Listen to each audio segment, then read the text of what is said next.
নমস্কার বন্ধুরা, সকলকে আমার চ্যানেলে স্বাগত। পেনশনারদের অতিরিক্ত পেনশন বৃদ্ধি নিয়ে এই মুহূর্তে একটি অত্যন্ত ভালো খবর সামনে এসেছে এবং এই খবরের ফলে মনে করা হচ্ছে যে পেনশনারদের অতিরিক্ত পেনশন বৃদ্ধি সংক্রান্ত যে বিষয়টি এতদিন ধরে এখনো পর্যন্ত পেন্ডিং আছে, এটা খুব শীঘ্রই এর একটা সমাধান হতে চলেছে। কি সেই খবরের ফলে কতটা উপকৃত হতে পারেন একজন পেনশনাররা, সকল কিছু আজকের ভিডিওতে বিস্তারিতভাবে আলোচনা করব।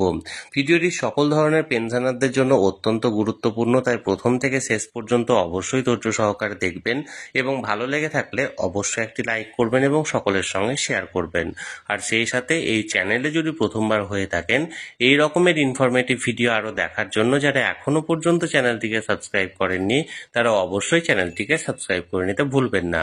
তাহলে চলুন আমরা বিস্তারিত জেনে নিই। দেখুন, আমি এখানে একটি লোকসভা থেকে রিলিজ অর্ডার আপনাদের সঙ্গে শেয়ার করেছি। এখানে কি বলা হয়েছে দেখুন, এই অর্ডারটি জারি করা হয়েছিল লোকসভা থেকে গত মন্ডে অর্থাৎ সোমবারের দিন 10ই মার্চ 2025-এ। এখানে দেখুন, ইপিএস 95 বেনিফিটস টু ওয়ার্কার, অর্থাৎ কর্মীদের ইপিএস 95 পেনশন সংক্রান্ত বেনিফিটের ব্যাপারে এখানে উল্লেখ করা হয়েছে। চলুন এবার দেখে নিই যে কি কি বিষয় এখানে উল্লেখ করা হয়েছে। Will the minister of labour and employment be please to state, অর্থাৎ যে লেবার অ্যান্ড এমপ্লয়মেন্ট মিনিস্টার আছে তাকে এই বিষয়গুলো ক্ল্যারিফাই করতে বলা হচ্ছে। কি কি বিষয় দেখুন। Number A, the details of the total number of pensioner currently receiving benefits under the employee pension scheme অর্থাৎ EPS 95 since 2019 state wise and year wise. অর্থাৎ যে প্রথম বিষয়টি এখানে ক্ল্যারিফাই করতে বলা হয়েছে সেটা হলো স্টেট ওয়াইজ অর্থাৎ রাজ্য অনুযায়ী এবং ইয়ার ওয়াইজ অর্থাৎ সাল অনুযায়ী 2019 থেকে কত মোট পেনশনার আছেন, ইপিএস 95 এর উপভোক্তারা আছেন, সেটা এখানে জারি করতে বলা হয়েছে। এটা ছিল প্রথম প্রশ্ন। নাম্বার বি দেখুন, the eligibility criteria for beneficiaries under the EPS 95 scheme and the scheme's contribution to ensuring financial security for retired employees and the measures taken by the government to strengthen its implementation। বলছে যে সমস্ত বেনিফিশিয়ারিজরা আছেন যারা EPS 95 এর এখানে subscriber আছেন, তাদের যে কন্ট্রিবিউশন, এই স্কিমে কন্ট্রিবিউশন কত টাকা করতে হবে এবং কন্ট্রিবিউশন করার পর তারা রিটায়ারমেন্টের পর কত টাকা এখানে বেনিফিট পাবেন এবং এই বিষয়টিকে লাগু করার জন্য গভর্নমেন্টের তরফ থেকে কোন কোন শক্ত পদক্ষেপ এখানে নেওয়া হয়েছে সেটা।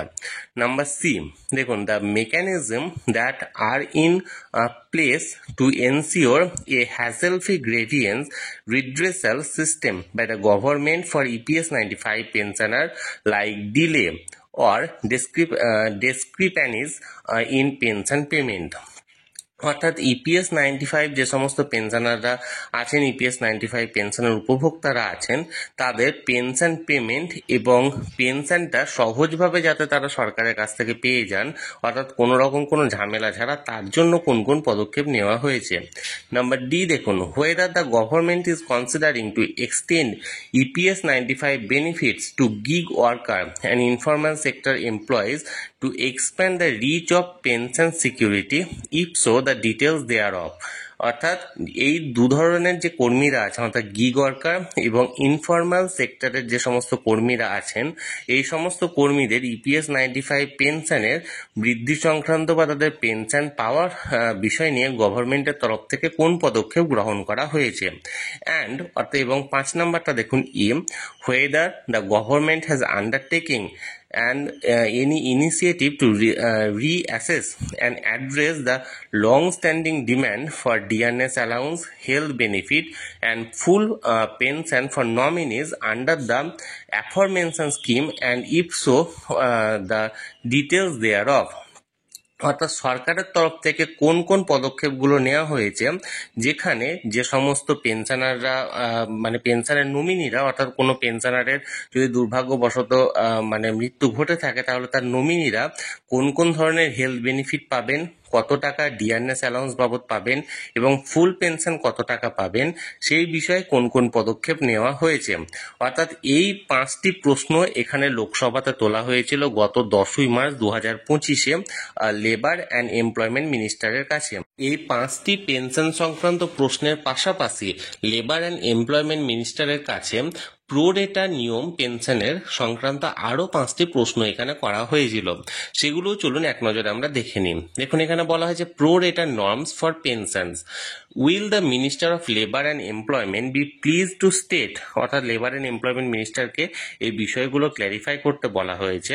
দেখুন number A, whether the government has issued a circular approving the pro-rata norms for pensions, অর্থাৎ গভর্নমেন্ট কি প্রোরেটা নিয়ম, পেনশনের প্রোরেটা নিয়ম সংক্রান্ত মানে কোনো কিছু নিয়ম বা সার্কুলার বা অর্ডার জারি করেছে, মানে yes or no. Number B দেখুন, if so the details thereof, যদি জারি করে থাকে তাহলে তার ডিটেলস কোথায়। এবার সি দেখুন, whether the circular was issued even when various courts were still examining petitions challenging the pro-rata norms, since it would calculate the pensions after dividing the employee service period into two.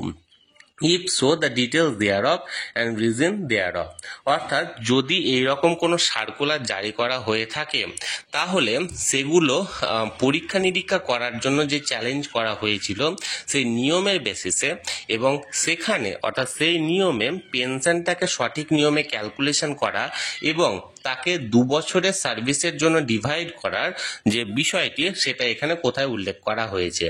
Number D দেখুন, whether the pension being divided into two parts ultimately lead to a reduced pension amount, যদি এখানে পেনশনটিকে দুটো ভাগে ভাগ করা হয় তাহলে এর ফলে যে পেনশনটি কমে যেতে পারে অর্থাৎ রিডিউসড হয়ে যেতে পারে তার ব্যাপারে। নাম্বার ই দেখুন, if so the details thereof along with the reason to reduce the pension amount of pensioner through such a move, অর্থাৎ যদি এই ধরনের এই কারণের জন্য পেনশনের যে অ্যামাউন্টটা সেটা যদি কমে যায় তার ব্যাপারে কি পদক্ষেপ নেওয়া হয়েছে। অর্থাৎ এক কথায় বলতে গেলে গত 10ই মার্চ 2025 সোমবারের দিন লোকসভাতে লেবার অ্যান্ড এমপ্লয়মেন্ট মিনিস্টারের কাছে ইপিএস 95 পেনশন সংক্রান্ত বেশ কিছু প্রশ্ন এখানে তোলা হয়েছিল।